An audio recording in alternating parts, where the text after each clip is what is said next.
nobaba Amahle saney'nkinga nje zokuthi ngasafarisha empilweni kwanzima. Wangiyalela umuntu obengangisiza, sahamba saya enyangeni, ngalithola usizo ngalamukela. Emva kwalokho impilo yaqhubeka, sesiqhubeka impilo ngaphinda ngabuyela futhi. Sengibuyela ngahamba ngayocela ukuthi inyanga ikufake isichitho. Hawu! Emva kwazo zonke izinto engikwenzele zona wena usukwazi ukuya kule nyanga engakusiza kuyona. Empeleni ngiyazi ukuthi ngenza iphutha futhi angikholeli ukuthenini ungakwazi ungixolela esenzweni sami engisenzile. Angeke ngikuxolele. Bana ungiphoxile. Cha. Angisafuni lutho ezongihlanganisa nawe. Hayi phela nawe Bengikuthemba. Wrong, uyabheda. Mana Uyabheda. uyazi nawe lo sanele okhuluma ngayo wayeyindoda yami isukela e-high school. Cha, akuyona ngisho into eminyaka noma eyinyanga kuphela ngisho iyinyanga. Angiboni namasonto amabili uthi aphela nina nahlukana noSanele. Kodwa wawazi Man, kanti ubaba wengane yakhe uyi-ex yakho.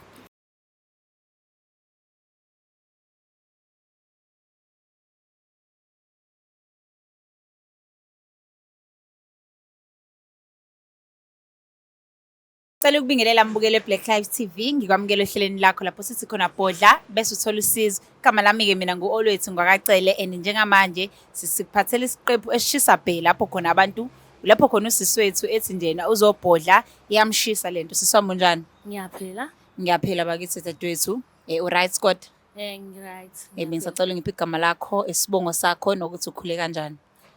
Igama lami nguNomthandazo Ngowakaxulu. Ngikhulele endaweni yakaMaphumulo eNyamazane. Ngikhuliswe uma nobaba. Nje sakhula kahle ngafunda eNtsonga Primary School. Ngafunda kahle bengesiyeka umuntu osheshayo ukubamba, othisha bengilekelela. Ngafunda ngaze ngaphuma ngaya e-high school. Ngafundela eSabiyazi secondary school. Nje nakhona ngafunda kahle, ngakwazi ukubamba, othisha bengilekelela noma nobaba bengilekelela. Ekhaya ke besingewona umndeni okahle. Kodwa khona besingalali singadlili. Alright, umani baba bebesebenza. Chabo bebebamba Amatoho. Yebo. Alright, siswamno. Sijabula kakhulu ukwazi kuyintokozo ukuthona ukuthi ubhalele uhlelweni ngenhloso yokuthi uthole usizo ne. So bengicela nje sizame ukuthi singene udabeni. Mengithe singene udabeni ngisho ukuthi ake siqale indaba ekuqaleni. Uzosichazela ukuthi yini lo ofisa ukuyibhodla, isikudle mhlawumbe isikhathi esingakanani, ufinyelele kuyona kanjani? Ngibhalele le show ubhodla uthola usizo. Ngibe nomngani, umngani wami sengimthatha njengosisi kumina. Nje yonke into bengiyenza naye, spend isikhathi, ayikho into ebengifihlela yona. Kungangokuba umngani wami ngibe nenkinga yokuthi ubaba wengane ubengondli. Baba wengane yakho? Yes, ubaba wengane yami bengondli, ngayithola imali ngisafarisha kunzima enganginakile. Wayesesengiyalela umuntu onganginikeza usizo. Wangiyalela inyanga ebinganginikeza usizo. Inyanga ezokwenza ubaba wengane uthondle. Ukuthi ondle sithole imali. Okay. Manje sengiyalelile usizo, ngalamukela usizo lwakhe, ngalithatha ngayenza, ngasizakala futhi. Mase singisizakele kwase kukuba ukuthi ngabuyela enyangeni, izinto sezingihambela kahle, ngabuyela enyangeni ukofuna umuthi ukuthi ngimfake isichitho, izinto zakhe zimbhedele. Uba futhi ubaba wengane ukuthi zibhedele umngani wami. Okay, yona lenyanga owayitshengisa umngane wakho futhi. Yebo. Alright. Ngicela bandla ke siqale sithole ukuthi mhlambe isiphi isizathu esikwenza ufuna ukwenze lokho kumngane wakho. Isizathu ukuthi kwakuwukuthi ngase wayesengisizile, kusho ukuthi ngaba nomona, ngase sengifisa ukuthi kube yimina ngedwa. Alright, ngase sengifuna ukubona impilo yakhe iphela. Okay, umngani yena izinto zimhambela kahle njengoba usufisa ukumenza kanje? Cha, njengamanje umngani wami uyasafarisha sekunzima. Sengisho before umenze leyo nto le ukuthi ufisa ukwenza yini, waba wazwa ngazi ukuthi akumele ngabe yamenzekele empilweni yakhe. Impilo yakhe imhambela kahle, umuntu wakhe emnikeza imali nje ayibiza ngegama eyithola. Ngisho inyanga iqala phakathi nenyanga yonke into imhambela kahle. Alright, so usibhalele ehlelweni ngaziphi izathu ukuthi lento ufisa ukuthi ayazi yena, ufisa ukumtshela noma ufisa ukuxolisa noma uyayisola ngesenzo, yini obhekene nayo le dala ukuthi uzuthi wena ngifuna ukubhalela ohlelweni ukuze ngithole usizo? Ngibhalele lolu hlelo leli ibhodla uthola usizo ngenhloso yokuthi manje lento iyangidla ngaphakathi, sengifuna ukuthi ngixolise kumngani wami. Mangixolisa ngifuna ukuxolisa kuyena, sikwazi ukuthi siphinde sibe right, ngimtshele iqiniso ukuthi alazi ukuthi ezebe nje ezasafarishe impilo yakhe ingabi inhle ingenxa yami.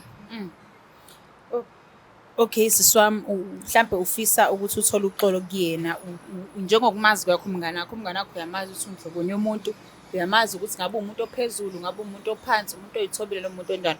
Uma ucabanga ikhona into ethi kuwena ungalithola uxolo kuyena, noma masingamthola ithuba ubhodle kuyena, angabe umuntu onolaka mhlawumbe anqabe. Empeleni angeke ngazi cause senze ngisenzile asikho sihle, isenze esibhedayo. Angikhombisanga ubungani kuyena after yonke into angenzele yona. Nisazwana kodwa njengamanje? Ayi cha bo. Akusemnandi kahle kahle, asesibona abantu aba-communicated kakhulu.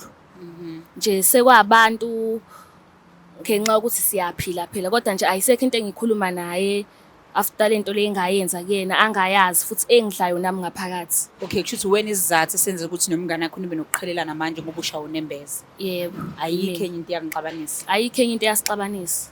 Alright, siswamno. Njengohlelo-ke kuyindawo yethu ukuthi sikunikeze ithuba lokuthi ubhodle kuthina kuqala nokuthi ubhodle kuyena. Ngingathi ukwazi ukuthi ukhulume nabantu ngento, sesikholele ukuthi uyalapheka, uthi uqala nje ubusulapheka. Uqala uvula umlomo ukhuluma ngento ekwenza ungalala ebusuku, ukulapheka ukuqala ukuzama ukuthola usizo, kuyikhulula wena nawe uqobo lwakho. So ngikholele ukuthi njengoba usuqalile wakusho okuncane, uzothi usukhuluma naye usumlandisa kabanzi, usuyilanda ekuqaleni indaba ukuthi kwenzakaleni kuze kufike kephi, uzobe uqhubeka lapho uyitholela wena usizo ukuthi ube ngcono ne. Sithembe futhi naye ukuthi uzokwamukela angakulahli njengomngane wakho, yize iy'nqumo zakho zingasekelwe izinto engikholwa ukuthi umuntu usengazenze kanjalo, kodwa akusiyo-ke indawo yami ukwahlulela ngoba unezathu zakho futhi engikholwa ukuthi ezinye usazomvezela zona ngithi. Yebo. Okay, siswami, siyabonga kakhulu. Mbukele ekhaya njengamanje sizothi iquwe ey'tolo, mesibuya sobuya naye umngane kadadewethu lo, ke sizwe kahle indaba, siyithole ukujula kwayo ukuthi ijule kangakanani and iziphi izaluleko esingabanikeza bona, ney'xwayiso-ke nje lapho kuwena ekhaya ukuthi ezinye iy'nqumo ngempela akuphoqi ukuthi uyithathe, bekezela ulinde, nesakhe isikhathi ngeke singafiki mese sishayile. Ngiyabonga kakhulu, asihlangane mese sibuya ey'tolo. Black Life Traditional Pharmacy izimpande zama-Afrika. Sikulethela konke ongakudinga. Sisebenzisa imvelo kokulapha, sididiyele izimpande, kwahlanganiswa ongoti abahamba phambili kwezokulapha ngesintu. Senzela wena. Sikhona isikhafula sokubuyisa isithandwa sakho, ukuthola umsebenzi, ubuyisa umuntu wakini owaduka. Sikhona neziwasho. Sikhona isiwasho sokugeza isichitho, ube nogazi, uthandeke ebantwini, ukususa amathunzi amnyama, nokuvula izinto zakho zikale phansi abantu bakuthande. Siyabasiza noma uma unenkinga umhlume, ama-ulcer, i-cancer, i-BP, ushukela, ama-fibros, uvule nesibeletho ukuzothola abantwana. Siyabasiza nosisi ukukhuphula isitofu sibeke ku-6, indoda ikuthande kakhulu izikuphi imali, nobaba sebasiza ukuqinisa idonkipiri, umthetho uqine endlini, wenza umuntu wakhe athande wena wedwa, alangazelele wena wedwa futhi uphinde uvikele umkakho. Woza kithi epharmacy, eBlack Life Traditional Pharmacy. Mbukele Black Life TV, ngicela ukuphinda kwamukela ohlelweni lapho sithi khona bhodle bese uthola usizo. Njengamanje-ke sinabangani, sesimtholile usisi. Ngizocela ukuthi simamukele studio ebese sinikeza umngane wakhe ithuba-ke lokuthi akhulume naye yena umngane wakhe. Siswami njani? Ngiyaphila njani? Ngiyaphila siswami, siyakwamukela. Bese acela bandla siphi igama lakho nesibongo sakho? Igama lami nguThabisile Sibonga ngubani. Mama Mbovu, siyajabula kakhulu ukuthi sikwazi, siyabonga nokuthi ube kanye nathi la. Cela unikeze umngane wakhe indlebe-ke kunezinto afisa ukuthi akwazise zona. Yebo. Sungakhuluma Tetezo. Ngiyabingelela Thabisile. Yebo.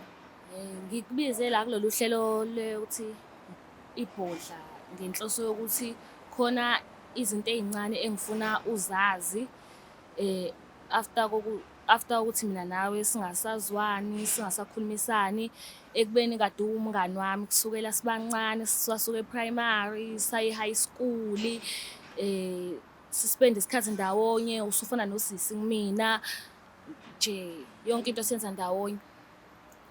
Njengoba nje ubuwazi ukuthi ngike ngaxakeka ngaba ney'nkinga nobaba ka-Amahle saney'nkinga nje zokuthi ngasafarisha empilweni kwanzima.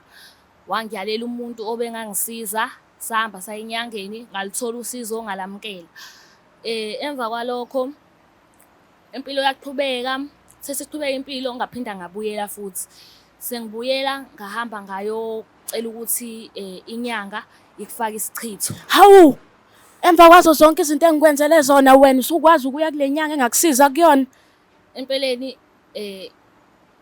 ngiyazi ukuthi ngenza iphutha futhi angikholeli ukuthenini ungakwazi ungixolela esenzweni sami ngisenzile. Angeke ngikuxolele. Usanele ungishiyile manje ngenxa yakho ungishiyile. Anginalutho. Ingane yilala engadlili. Akusiyo inhloso yami ukubona uhlukumezekile njengamanje. Ngeke kusho ukuthi vele wawufuna khona ukungibona ngihlukumezekile. Ngihlukumezekile manje kungenxa yakho. Ube umngani wami wena. Ngikuthanda kuphathisa njengosisi wami. Cha, ngiyazi ukuthi ubumngani wami ungithemba. Njengamanje umngani bethu ngibumoshile. Cha ngikwenzele after yonke lento engikwenzele yona. Ngakuphipha, ngakunakelisa, ngakuthatha ungeyilutho. Wena usukwazi ungenza njengomngani wakho. Ngiya-understand ukuthi udiniwe kwamanje. Kodwa sisangahlala phansi sixoxe sibonisane. Ayikho into esizoyixoxa, ayikho into esizobonisana yona lana. Ungiphoxile. Angisafuni lutho ezongihlanganisa nawe. Hayi phela Bengikuthemba. Urong uyabheda. Uyabheda. Nawe lo sanele okhuluma ngayo wayeyindoda yami isukela e-high school. Cha, akuyona ngisho into eminyaka noma ezinyanga kuphela ngisho izinyanga. Angiboni namasonto amabili uthi aphela. Nina nahlukana noSanele. Kodwa wawazi Man, kanti ubaba wengane yakhe uyi-ex yakho. yes. Isona sizathu esenza ukuthi And lokho wayekwazi lokho usuka e-high school naye. Isizathu esenza ukuthi wena uye enyangeni yomthakathi ngoba shuthi ubusabamba igqubu lokuthi Shuthi isona sis. Shuthi isona sis. Ngibuzile ekuqaleni wanganika lokho. Bengifuna ukumhlukumeza. Cha bekumele ungezike kumina. Bekumele ungezi kumina uzozenza umngani. Cha phela Bese ngithatha njengosisi wami wena. Yasehlisa ngenxa yokuthi lento ngakunakelisa nomtha. Cha bo lento le iyangidla ngaphakathi. Kodwa uma sesibuyela emumva benginalo igqubu lokuthi wena wawumngani wami e-high school. Wazi ukuthi mina noSanele sasithandana kodwa wena wathandana naze naba Kodwa wena indlela obu-actor ngayo bengingakuboni bengithatha njengomngani wami njengosisi wami. Ubungakukhombisi lokho ukuthi unegqubu kumina. Imasisi wami ngenkathi beqala bethandana noSanele awubonanga ukuthi beqala bathandana baze bayamisisana nje sonke lesikhathi kuze kuba khona izingane uthuli wena nento engaka. Cha ngabona ukuthi ngangingathandi vele Wangamtshela ngani umngane wakhe ekuqaleni from the get go umtshothi mngane wami Wawungasho ngani lokho vele? angikufuni lokho akungiphathi kahle ukuthi ngangafuni. Ubona nje sis, ubona nje unje imina. Uyasebenza imina ngamyisa enyangeni. Ngicela umneze ithuba. Ngangingafuni ukuthi umngani wami abone sengathi ngiyamkhulumela uSanele njengoba nje naye esho ukuthi into yethu ayilastanga akusinto eyaqeda inyanga. Wasukhetha ukuthi ulinde sonke lesikhathi kuze kufike esigabeni sokuthi usungumthakathi wena usukwazi ukunikeza abantu usukwazi ukuyenyangeni uyela abantu ukuthi bafake ichitho. Ngeke ayingalungiseka from the get go from ekuqaleni yayingalungiseka lena. Ukuthi ngangifuna ukumzusa ubuhlungu naye ngendlela naye angisusa ubuhlungu ngendlela engangithanda ngayo uSanele after ukuthi umngani wami amthathe. Kuyimanje anginalutho. Kodwa nawe sisi wami waqhubeka nempilo waba nomuntu wakho nawe waba nengane nomunye umuntu. Kodwa ngize ngibe nomuntu ngize ngibe nengane nalo muntu lo enginaye njengamanje. Isifiso sami noSanele ukuthi sikhule sibe nalamaphupho. Lezi ingane anazo ngabe noSanele sinazo. Ayikho leyo nto. Aniqedanga ngisho amasonto amabili nanithandana noSanele. Kodwa usukwazi ukuthi ufuna ukuba nezinto noSanele futhi. Kwakuyisifiso sethu amaphupho ethu kwawukuthi sithandane sikhule sibe badala nje lempilo engiphilayo ngabe impilo yami noSanele. Sebehlukene nje bahlukaniswa uwena ngesichitho. Cha lokho nakho ngikwenzile ukuthi ngimzuse ubuhlungu naye ngendlela engangizusana ubuhlungu shuthi ngase ngihamba ngaye enyangeni ngamfaka isichitho. Sisi wami ikhona kodwa into ethi uyayisola ngempela nesiqiniseko sokuthi uyayisola ngalento. Akhombisi. Akayikhombisi. Ngiyayisola cause ngibe bebengabuyelana noSanele manje khona usuxolisile mhlawumbe ake sithi uyayithola indlela yokumlapha isichitho bebengabuyelana noSanele usengaqhubeka ube nalelo qhubulelo. cha angiboni ukuthi ngizoba nalo cause njengamanje ngimisela ukuthi alamukele uxolo lami Manje yini yakwenza ukuthi ube negubu uze ungenza into ebuhlungu kangaka? kube sisizane cause bese ngeyena umngane wami kuphela bese phinda abe usisi kimi and njengamanje angithandi ukumbona esafarisha. Umuntu nje yimina sisi, umuntu nje imina. Cha. Wayengenalutho. Chabo ukuthi Ingane zakhe ilala engadlile engalutho. njengamanje ngiyazehlisa. Unjena nje yimina. Usefuna ngiphilele impilo ayephila yena. Okay, sisamlungile no siyakuzwa ne asikulwisi but sizama ukuthola indawo ukuthi sizama ukuba semqondweni wakho, sizama ukuba ucabanga njengawe, sizama ukufinyelela ekuthenini isiphi isombululo esingaba naso manje. Kodwa uma kuukuthi unesiqiniseko sokuthi uSanele awusamthandi, awusamfuni and ufisa ukulungisa lobungani benu, cela uqhubeke uxolise kusisi. Menza understand ngoba njengamanje lezi ndaba zifika zonke kanye kanye kuyena. Into abengayilindele kumuntu omngani. Kahle ngiyayisola ngento engayenza.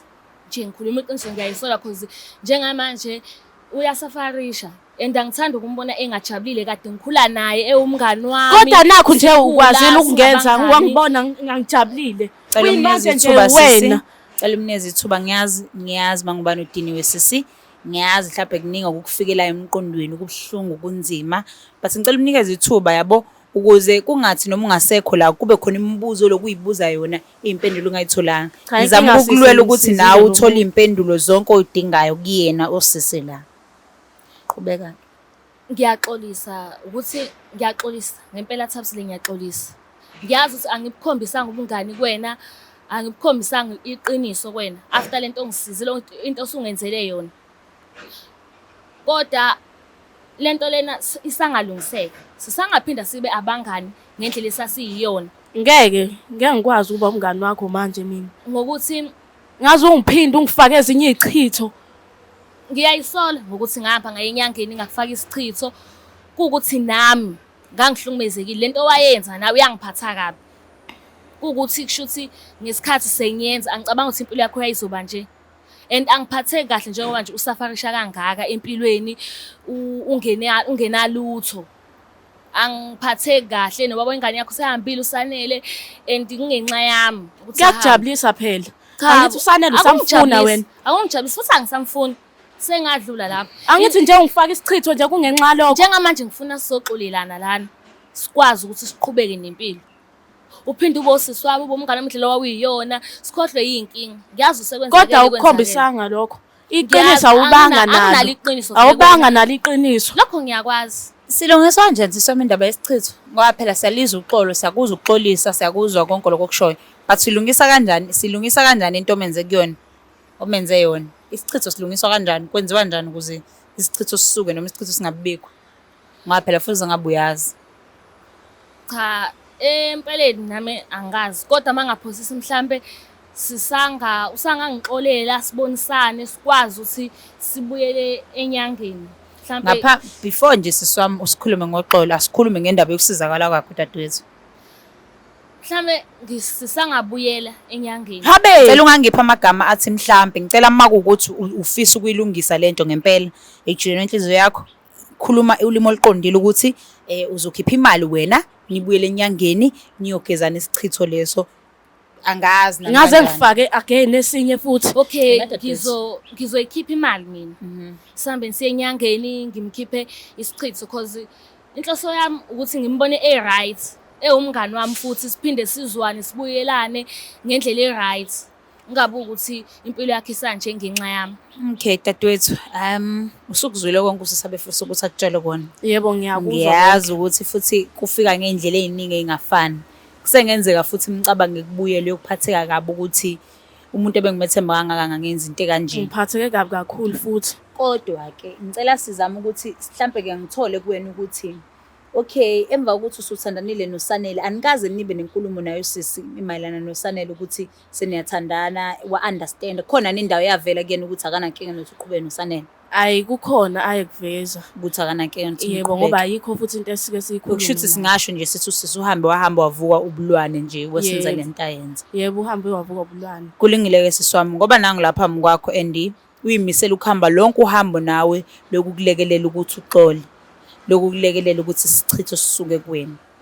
Ngaphandle kwalesi sichitho nokuxabana nalezi zinto osuyitholile ngomngane wakho, ubusafisa nibuyisane ngoba uyasho ukuthi bese nithe ukuqhelelana vele njengoba nize nizalana nizohlangana manje. Yebo. Ubusafisa vele ukuthi nibulungise lobudlelwano. Hayi Before isichitho sisi wami, before indaba yesichitho, busafisa ukuthi ubudlelwane benu bubuyele ebuqaleni emnganeni bokuqala. Yebo, bengithanda ukuthi sibuyelane sibe abangani. Kodwa manje Kodwa manje after lento asengitshela yona manje ukuthi uyena okwazile ukungifaka isichitho nje ngenxa yakhe, angeke sakulungise kalutho. Angiboni futhi into zami ukuthi izongihambela kahle ngoba iy'ngane zami kuyimanje angazi ukuthi izophekelwana izolala edleni. kulolu hlelo singathandi ukubhidliza osekukhona kodwa futhi siswami asinalo ilungelo lokuphoqa ukuthi uqhubeke nomngani naye uma wena uzizwa ungasaphephile eduze kwakhe. Kodwa ke ithine kubalule esisuke kumele sigcine sikwenzile kumnikeza ithuba lokuthi abhodle sizwe kuyena ukuthi wanelisekile ngokubhodla. Uma ikhona indlela esinganitholela ngayo usizo sinitholele usizo. So usizo njengamanje usesaqhamuka nalo ukuthi uhambe uyozama ukulungisa indawo yesichitho, ungalivumela yini, ungamthemba yini ukuthi mhlambe ahamba khokhe nihambe niye lapha enyangeni uyogeza indaba yesichitho? Esichitho ngakuvumela lokho ukuthi kuhambe ngiyogezwa, kodwa ukuthi ngibuyele kuyena ebunganini bethu ngeke kwenzeke lokho. Kuyazwakala lokho. Siswami ucelile ukuthi uzobhodla la ohlelweni. Sesinginikile ithuba lokuthi ubhodle, uzizwa unjani? Ubona impilo yakho iqhubeka kanjani uma kukuthi umngane wakho ugcina ngokuphetha ngokuthi ngephinde niba bangani nobabili? Uzizwa unjani? Uyibona uzohamba ukwazi ukwamukela kuwena enhlizweni ukuthi okay kwenzeka but ngibonga ukuthi ngayilungisa lento le. Uzizwa unjani? Sicela ukuzwa ngawe nje, usubhodlile njengamanje wakukhipha konke akukho kusakusele. Sicela ukuzwa ngawe ukuthi umqondo wakho ukephi njengamanje. Makuwukuthi akavumi ukuthi siphinde sibe abangani ngendlela ebesiyona, ngizocela ukuthi avume ukuthi ngikwazi ukuthi sibuyele enyangeni, ngimgeze isichitho, impilo yakhe ibe right. Noma kumina kuzoba nzima ukuthi uxolo lami akalwamukeli elokuthi aphinde abe umngani wami, because ngiyazi akukho lula vele ukuthi aphinde angithembe ukuthi ngizoba umuntu omuhle empilweni yakhe after into engiyenzile. Kodwa into engayisho kuyena ukuthi uma engase avume ukuthi ngihambe ngiyomgeza, impilo yakhe ibe right, abe happy naye. Kodwa kwesinye isikhathi uma impilo yakhe iqhubeka ayithole indlela angangixolela ngayo ukuthi amukele ukuthi ngaxolisa, futhi inkinga azama ukuyikhohlwa into engiyenzile ukuthi akhohlwe yiyona, aqhubeke nempilo yakhe abe right nje.